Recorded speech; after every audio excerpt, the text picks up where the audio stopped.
Hey, everybody. So, welcome to the seminar today. I'm pleased to welcome Dr. Michael Girard, who is an associate professor at Emory University with joint appointments in ophthalmology and BME.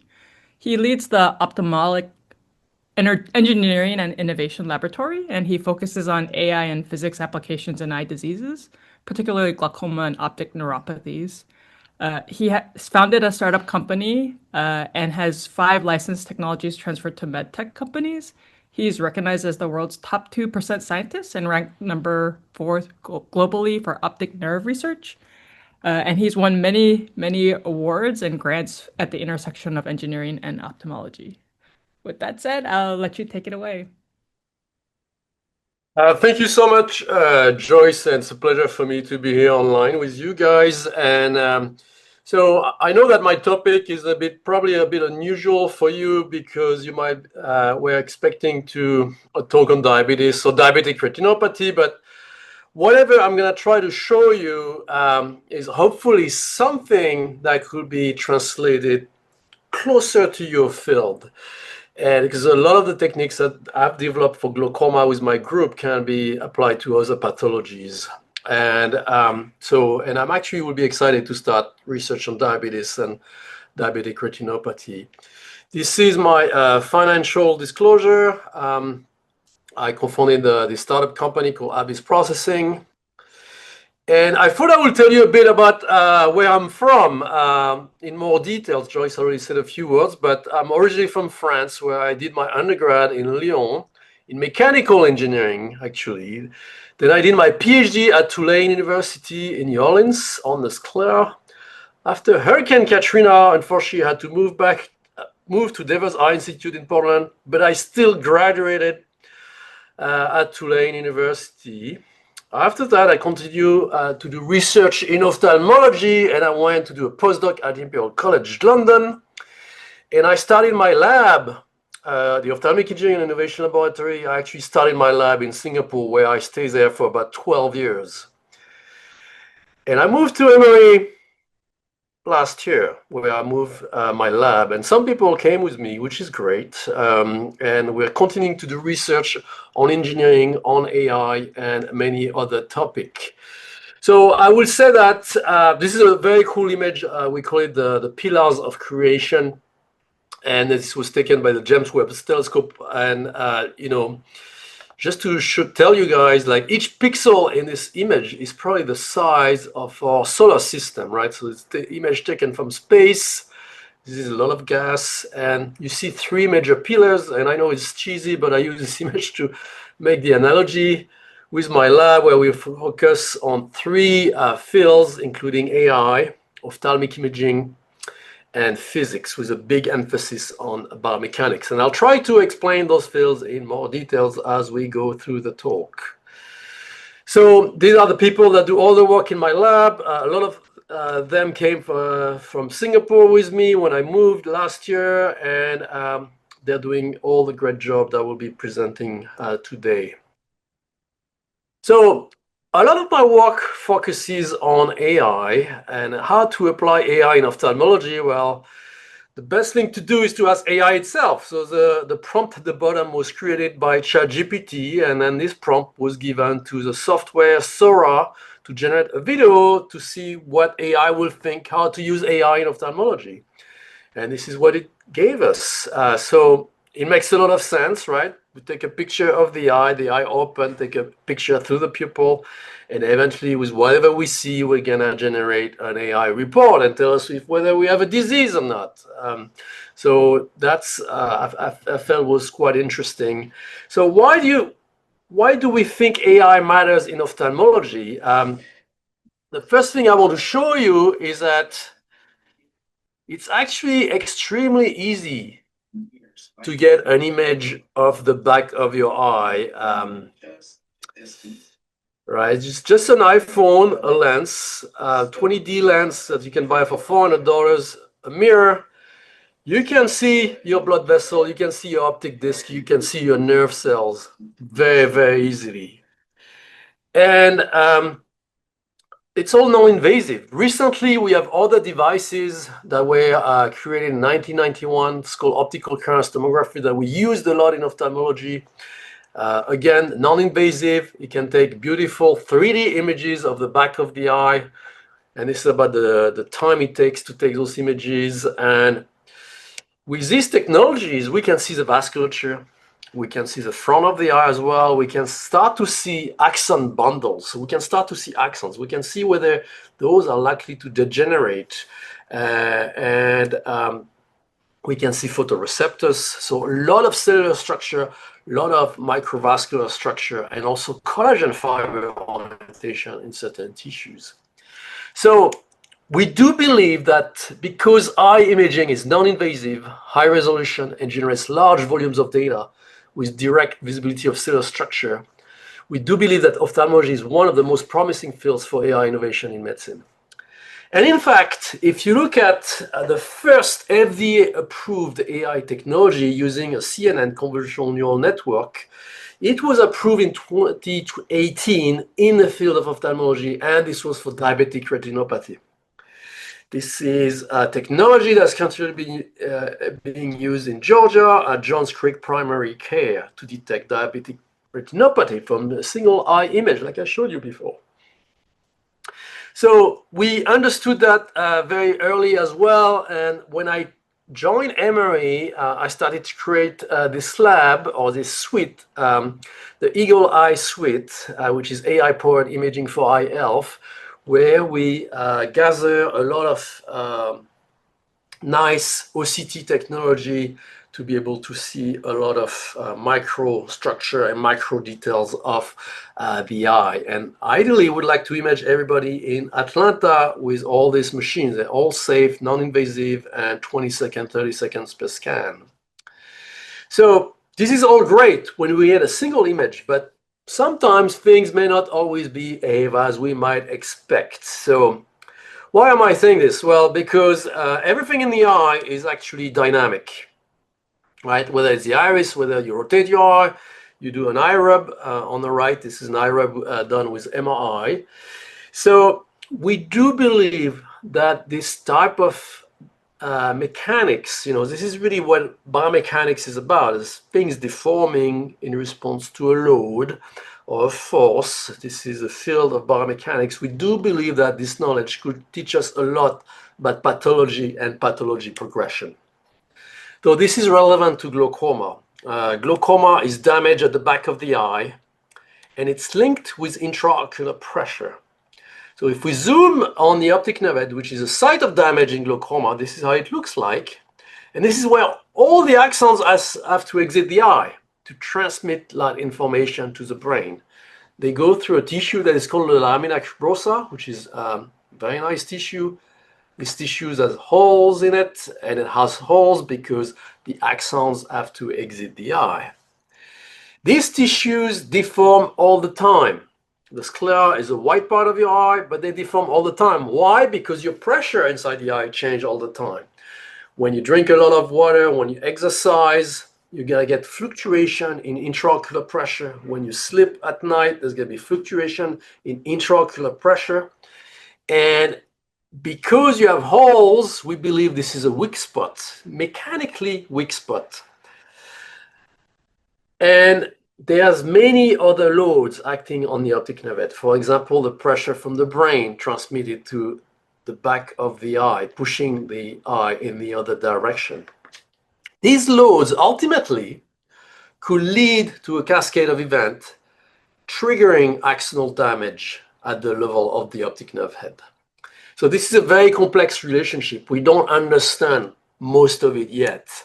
And this is just a little cartoon to summarize glaucoma, but glaucoma is really a mechanical disorder.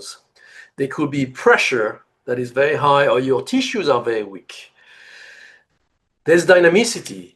With the cardiac cycle, blood comes in, so things fluctuates all the time, so loads keep pounding on the nerve. We have eye movement, and I'll talk a bit more about this. We have opposing forces, and eventually all those forces squeeze axons, they squeeze blood vessels, they can ultimately create damage. So With our lab, we're really trying to build a science to better understand the physics of the optic nerve head using mechanical testing, computational model, testing in humans and animal models. And AI is really the glue to interpret all those data. So if it's true that mechanics is so important in glaucoma, it would be great to have a mechanical test for your optic nerve head to know, is it frail? Is it fragile? Can I identify who's going to go blind with AI? And can I unveil the axonal injury mechanism in glaucoma? Because we still don't know about it. We're still unable to do that clinically, and we still don't know why axons die in glaucoma. So we've created a little test for the optic nerve head, and this is just we're pressing on the eye to the eyelid with a little balloon, and by doing that, your pressure increases in the eye, and you can actually observe deformation. We can map those deformation in 3D. As you can see here, this is an optic nerve head at the back of the eye that deforms, and those deformation can teach us, where are the regions of stretch or strain? Strain is a measure of deformation. This is engineering quantity. And it tells you where things are being stretched the most. So you could imagine when you have a lot of red here, this is where your axons pass through to exit the eye. Those axons are going to be stretched a lot, and they may not be happy. They may get damaged, and the cells may die. That's the hypothesis today. We've done a lot of experiments in Singapore over the past 10 years, and we're doing a lot of experiment here similarly at Emory. And each little box here is a different eye. You can see the difference in anatomy for different eyes. And each eye deform differently in response to a change in intraocular pressure. And in fact, we found a relationship. We found a relationship between the stretch that an eye exhibits and the amount of blindness. The eyes that are being stretched the most due to a change in pressure are also the eyes that are the most blind. So, which telling us that mechanics is really part of glaucoma pathophysiology. This was true in a London population where we worked at Moorfields Eye Hospital, and we were the first to form those relationships. And since then, a lot of other groups have found the exact same relationship. So this is not the only mechanical event that occur in the eye with a change in intraocular pressure, but when we rotate our eye, this happens as well. This is another movie. And we wanted to ask ourselves the question, could the optic nerve gets damaged? Because the optic nerve really, it's a tip here of your eye, and it's linked with the optic nerve. And could this happen, right? Could you get this damage at the joint when you have the connection? In fact, some eyeballs, when they rotate the eye, are even retracted within the orbit. You can feel the tension here within the optic nerve. You can feel a strong tension. And we all have different anatomy. Some people have very tortuous nerve. Some people have very straight nerve. You could imagine that for this person, the eye rotates. It might not be a problem. So we studied this problem in great details using engineering tools to understand what is happening to your optic nerve head when you rotate the eye. In fact, there's a lot of deformation there. I won't be able to go into the detail, but we're able to confirm that with imaging that, yes, if some patient rotate the eye, there's going to be a shearing effect across the optic nerve head.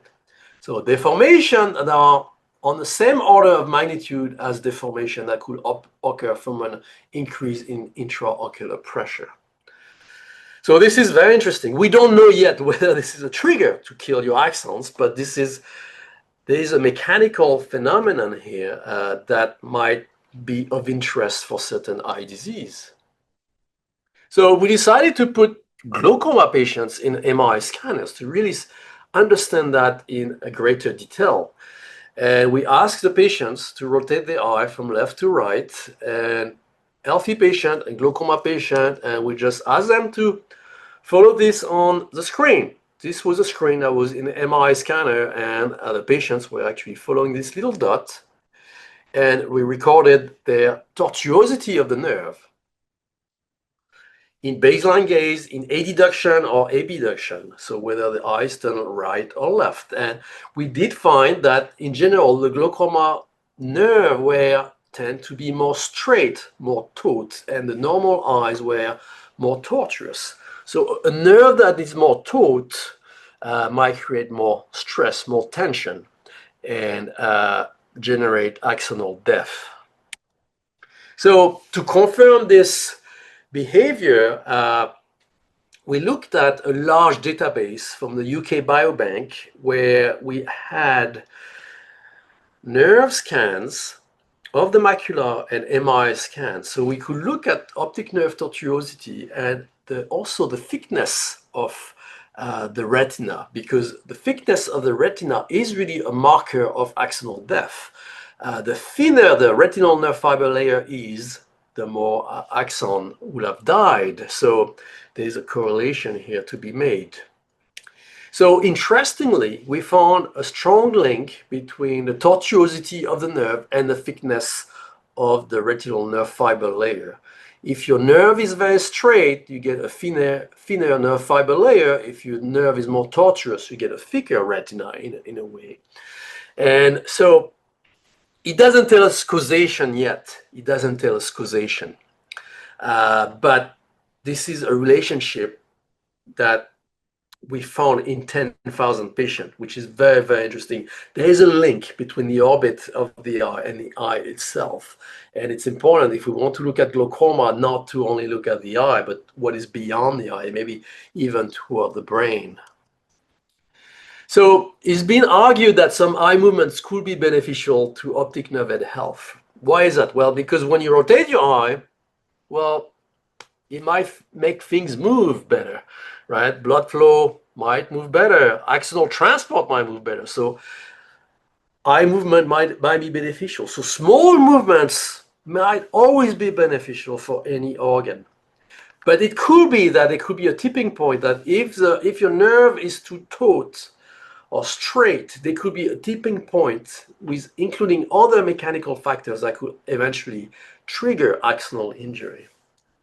So these problems are extremely complex, and again, all our data are in humans, so we have very limited control as opposed to animals, but we're trying to learn that in greater detail.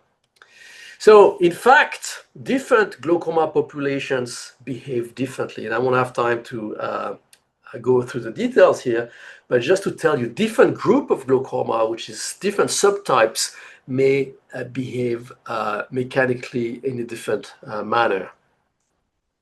So we're getting all this data that are in 3D or 4-dimensional, I would say, because we follow patient over time, we look at deformation, we look at movement, and this is really where AI comes in. You know, can AI exploit this information to potentially unveil axonal injury mechanism in glaucoma? Because for us, it's simply we're not good enough to look at trends in a 4-dimensional space. It's very complex for us and for clinicians to do this. So to do this, we use a technique that is called geometric deep learning. And so what is geometric deep learning? It's a branch of deep learning. So a branch of AI, you know, deep learning, you probably have heard of it, it deals a lot with images, interpret, fine-trained in images. But geometric deep learning is a branch of deep learning that focuses on non-Euclidean data like graph, meshes, manifolds, and point cloud instead of regular grid-like data, images or videos. So basically, we're trying to learn from networks like this. So social networks, this is what Facebook is all about. Molecules, this is points that are connected with edges, and this is an anatomy of your knee joint, right? And we look at a simulation of what happens to your knee joint when there's a flexion movement, and you can look at, you know, predicting some sort of the stress, the forces in your ligaments as you flex your knee. So why am I showing you this? Well, because our anatomy are complex. The 3D anatomy of ocular structure are very complex, and they can be represented as 3D point clouds. And this can be your input to your AI network for classification. And we use this technique to do simple problem with glaucoma. Let's say if we have an eye scan, we can ask the question, is your eye glaucomatous or non-glaucomatous, right? We can ask this simple question. And these techniques are very good to do this by looking at the geometry alone. And not only it tells you that it is possible to use 3D shapes to tell you whether somebody has a disease, yes or no, but you can also highlight the most important regions to make that decision. And this is where we come about explainable AI. It tells you, oh, to show that you have glaucoma, you need to look at this structure, and this structure. So we knew about this from a clinical point of view, or from an histological point of view. Yes, this is where things change, but we didn't understood the full 3D distribution of these regions yet. It can also tell us, what are the most important region, how are they useful to tell you whether somebody is going to progress into blindness or not. So not only these techniques are extremely powerful for diagnosis and prognosis application, but also they can accommodate a lot of data, such as functional measures, biomechanical measures, blood flow measures, structural measures, texture information. Each point of this little model can capture information. We can feed it any information that we capture clinically. So that makes this model very powerful. So we wanted to study, using these techniques, the relationship between biomechanics and function, right? This is really where we go towards finding why do axons die in glaucoma. So we do believe that mechanics is a trigger, but we want to know how this change in mechanics affect the function, the loss of vision. So we can take a scan of the eye, like I showed you before. We can create those geometry. We can do a mechanical test, and we can map the stretch at every axons in 3D and put that into an AI model. And then we could predict, the visual field or the change in visual field. So for those not familiar with visual field testing, this is a test that is very common in ophthalmology, where you shine little dots of light that will appear on a screen, and basically you will click a little trigger to see whether you see that bright dot appearing on your screen. And it will shine a different region of the retina, and you can create a map of your entire retina to see if it's sensitive to this light stimuli. So we can actually map the entire retinal sensitivity to light, basically, using this little test. It has a lot of limitation, but it's still one of the best tests that we have to date. So could we predict function, this visual function, with biomechanics? And the answer was yes. We were able to predict, by training an AI, we were able to predict that function from biomechanical information. And using biomechanics, we were to make better prediction than using structure alone. You may have heard of structure-function relationship in eye disease, which are great. But if you provide movement, deformation, it will give you a better prediction. So if you go one step deeper into the problem, this is how your visual field will evolve as glaucoma progresses. We will start to have some superior nasal step, and eventually the visual field will you get bigger and bigger defects as the disease progresses. So these are very typical of glaucoma. If you have a different eye disease, you might see different patterns, but we're trying to predict those patterns because we're focusing on glaucoma. And these are three very specific glaucoma patterns. So we train 3 AI algorithms. Can we predict this pattern in that population, this pattern in this population, and this pattern in this population? So the presence or the absence of each of these patterns as 3 separate problems. So AI was able to do it and make this prediction very accurately. And if you don't use biomechanics, you get not as good performance.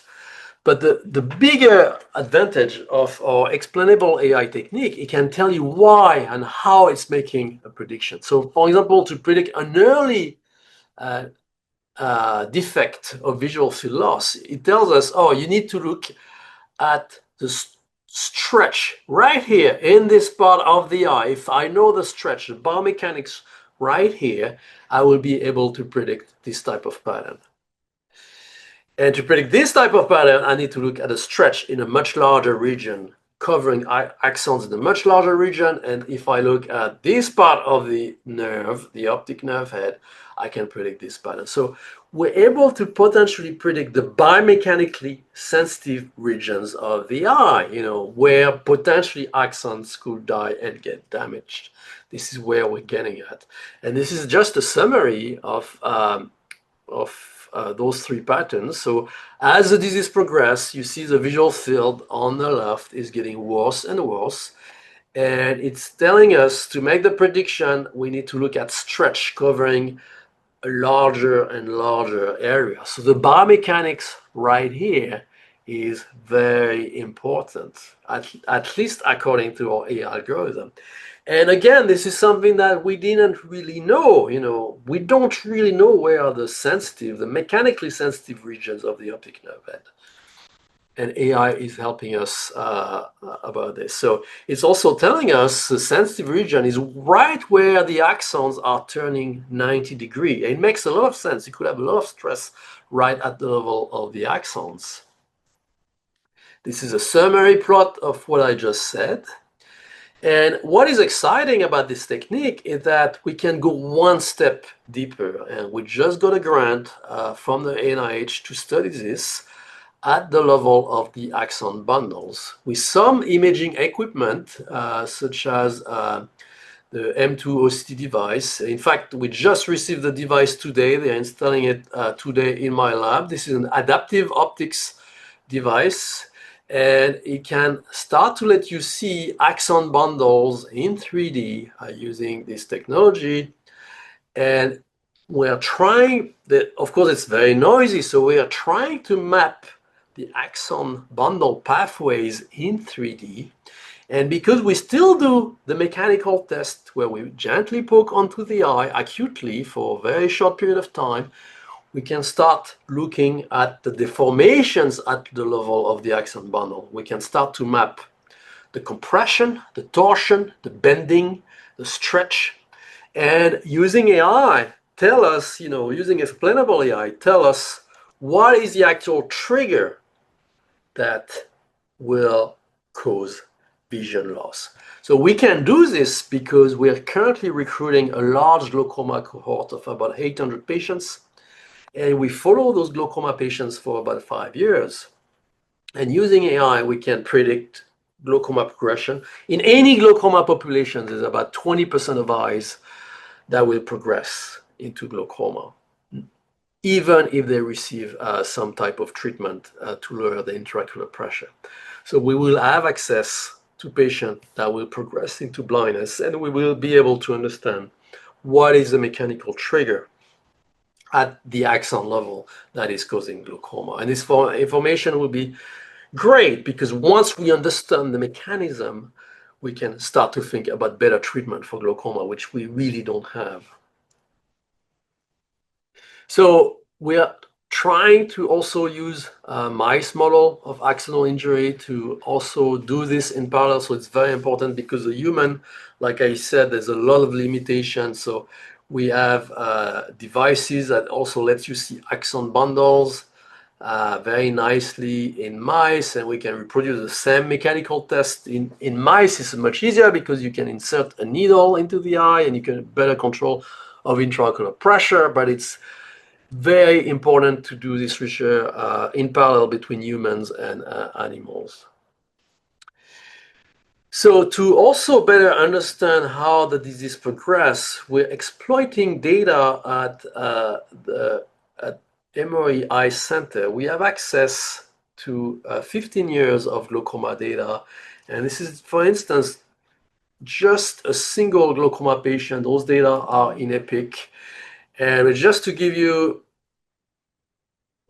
just a little summary. This is a single patient, and you can say which tests they did, which drugs they took, which surgeries they did, the measurement of their intraocular pressure at every visit, and their diagnosis that were done at different period of time.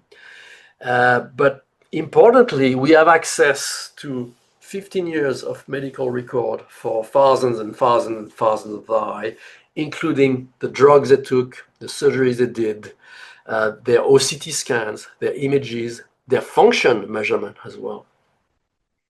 So now we're coming up as a way to make predictions using those data. I don't necessarily need to wait my new grant to be finished. I can start to exploit what we have in the clinic to make prediction of glaucoma progression. And this is currently what we're doing. This is a system, this is like electronic medical record that clinicians have access to all the eye scan. AI models can come up into the system and make prediction on progression, highlight the most important regions of the eye that will make you predict whether somebody is going to go blind. We can make prediction of how fast somebody is going to go blind. So this is something that is great because this is something that clinicians can have directly access to. And we can deploy those algorithms and get feedback from clinicians. This is one of the biggest challenge of AI today, being able to get clinical acceptance for AI algorithms. Because we have access to a lot of the drug at the moment and the type of surgery, we're hoping, and this is what we're working on at the moment, but we're hoping to have a system where clinicians could decide what should be the best treatment for the patient. So we're hoping to be able to do treatment optimization. And the AI prediction, according to the type of surgery, the type of drugs, will tell you, how fast your patient is going to progress or whether your patient is going to be stable over time. This is a very challenging problem in glaucoma that we have yet to solve, but we might be able to crack with the data we have at Emory. So overall, we're coming up with a framework to really improve glaucoma diagnosis and prognosis, but also potentially find a new definition for glaucoma. Biomechanics is not part of the definition of glaucoma, and I think it should be because there's mechanical trigger that tell you whether axons will die or not. We're also hoping to discover mechanisms of glaucoma damage. So this needs the combination of multiple expertise, not just my own, but the field of biomechanics, AI, computational modeling, genetics as well is going to be very important, novel functional tests, consortium data, retrospective data, but prospective data as well. So this is important to have multiple groups to work together to be able to do this. So we also have a framework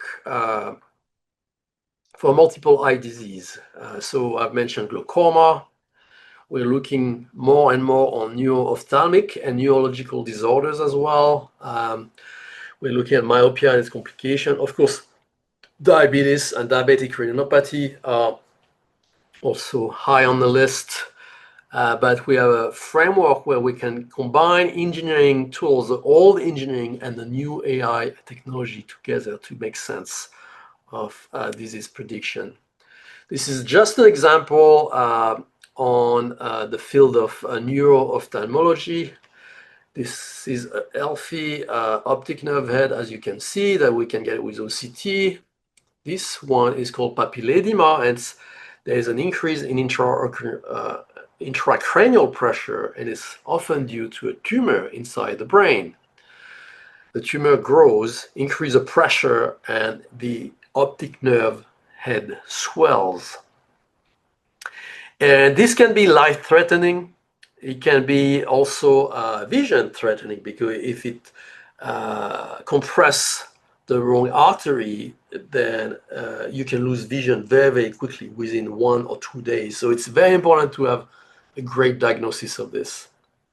The problem, it looks very similar to another condition. It's called optic dysdrusen, which is calcification within the nerve. But sometimes this disease is benign. You don't necessarily lose vision from it. And it's much, much slower as well. So it's very important to distinguish the two pathologies. And again, this is a structural problem. This is a mechanical problem. So it's where AI is going to thrive here. And we've done a lot of work on this to distinguish these two pathology very accurately with very strong performance. And this is going to help not only ophthalmologists, but also neurologists. A lot of neurologists may not have the knowledge about ophthalmology, so they will benefit to have an AI, an OCT and an AI for them to tell them what disease it is. Recently, to better understand the structural change, we've been very enthusiastic about building the Emory Optic Nerve Atlas. You may have heard of the brain atlas, which is really an average representation of your brain. And then you can compare any patient that's come in to that average representation and see how much do you deviate from this atlas. Well, this is the same concept for the optic nerve head, and we've been able to do that with AI algorithm to do the mapping because we have strong deformation. But for example, if this is an atlas, if this is the average optic nerve head for thousands of eyes, and you take a patient optical coherence tomography scan, you can deform that scan so it looks like the atlas, and then you will know exactly where are the deformations. So how much do you deviate from that normal reference? And by doing so, you can potentially identify pathologies. And we found that this was extremely powerful to dissociate multiple types of optic neuropathies, whether it's compressive optic neuropathy, glaucoma, ischemic optic neuropathy, optic neuritis, and healthy eyes. This type, just by looking at structure alone, we're able to dissociate those pathologies very accurately. And it's not necessarily easy for a clinician to see immediately the changes in 3D, because here we're talking about 3D changes of multiple tissues or multiple tissue layers. And sometimes it could be just one layer that is changing and not the rest, but it's changing the 3D manner. So this atlas can also feed our AI algorithm to make better prediction. So I think this is also one of my last slides. So all of these techniques that I've just mentioned can also be useful for diabetic retinopathy and also predict response to certain type of treatment in diabetic retinopathy. But we can better understand the 3D structure, whether it's nerve cells or the microvasculature. There's multiple theories here in diabetes and diabetic retinopathy of what structure is the earliest, is exhibiting the earliest change. And we've been doing a lot of work with Dr. Michel Pardieu, who is a chair of research here at the Department of Ophthalmology, using structural data. And we're also using novel technologies, but also ERG testing, which tells you about functional measurement. And to combine this into an ensemble AI and also to predict the best response to a type of treatment like levodopa and whether it's effective in diabetic retinopathy and why, if it is effective, why is it effective? What is it targeting as well? So this is all fresh and new. We haven't generated much data yet, but this is an area of research that could benefit from all the techniques we've been developing for glaucoma and other eye disease. So in conclusion, I would say that we built physics-informed AI for the optic nerve head, and we can really test hypotheses related to axonal injury mechanism. And they can teach us, what could be the biomechanically sensitive regions of your eye that will be affected first in glaucoma, and why somebody is gonna get blind. So it's important to understand mechanism. We can actually start to provide treatment, targeted treatment, and eventually do personalized medicine. So again, I would like to thank all the members of my lab that are generating all this data, all my sources of funding, and a lot of collaborators, which I miss a slide here, but I mentioned some of them, like Dr. Jan Siegel from the University of Pittsburgh and Dr. Marshall Pardue from here at Emory at the Eye Center, and many more that work with me in Singapore. Thank you so much. Thank you, Dr. Girard. We can take questions now. If you have any questions, you can feel free to type them in the chat or raise your hand. All right, Joyce, go ahead and unmute. Hey, very interesting talk. I'm curious. Well, actually, I have maybe two big questions. So one is, how much sample do you need, you think, to reliably train your AI models? And sort of the follow-up to that question is, how close to real-time deployment are there given your AI architectures? Like, do you need a big, sort of compute on the back end or things like that? Yes. So how much data do we need? So of course, the more the merrier, right? Always. And so, but with the technique we use, we start to realize, like a few hundreds, we start to get good information on prediction with a few hundred cases. Of course, like the grant that we got funded is using 800 glaucoma patients, right? So I was able to go pass a reviewer with 800 patients. But we've published a lot to show that with geometric deep learning, because we're exploiting a lot of information, not just black box. We're not doing black box AI. We have an input and it gives us an output. We try to bring as much knowledge as possible about the data. So there's tons of preprocessing. Whatever we know about the eye, about the physics, we're trying to bring it to the model as much as we can. So I would say between 100 and 1,000 is possible. Of course, once we have something, a technology that works, this is where we work with all the sites, where to gather more and more data, and that's where we're going to bring the robustness. But this is going to be done in step. For your second question, with the retrospective data that we have, we found that we have 200,000 glaucoma patients here over the past 15 years. So that's a huge, it's a gold mine. So I was like, it's one of the reasons I moved to Emory, actually. It's like, oh, these data are available today, right? The first day I arrived to Emory, and I have too much data. I don't know what to do with them, right? So, and which is a good problem to have, and that's gonna be great. So right now we are trying to train algorithm and potentially deploy them. The good news is it's not necessarily a lot of hard work for us to deploy those algorithms because everything, any eye clinic is already on the cloud. So all I have to do is to run a little virtual machine with Microsoft Azure that runs in the background, and it costs a couple $100 per month. And every time an OCT scan is uploaded from the clinic, I can run a little AI algorithm directly on that. So this is what we're trying to do. We haven't achieved it yet. I'm telling you, this is super easy. But of course, I haven't started yet, so I'm sure it's going to be painful as hell, like always, right? But this, in principle, it will be a proof of concept to see whether this can be done in a clinic environment. And what I'm very excited about is, clinicians use that medical record system every day. They use it every day. So you'll be able to see some AI report right on their screen. And I think this is where I'm very excited about. I don't have to reinvent the wheel, and I can have feedback directly from clinicians. Yeah. I suppose this concludes the talk. And again, thank you, Dr. Girard. And I hope everybody has a wonderful rest of your day. Thank you so much. Bye-bye.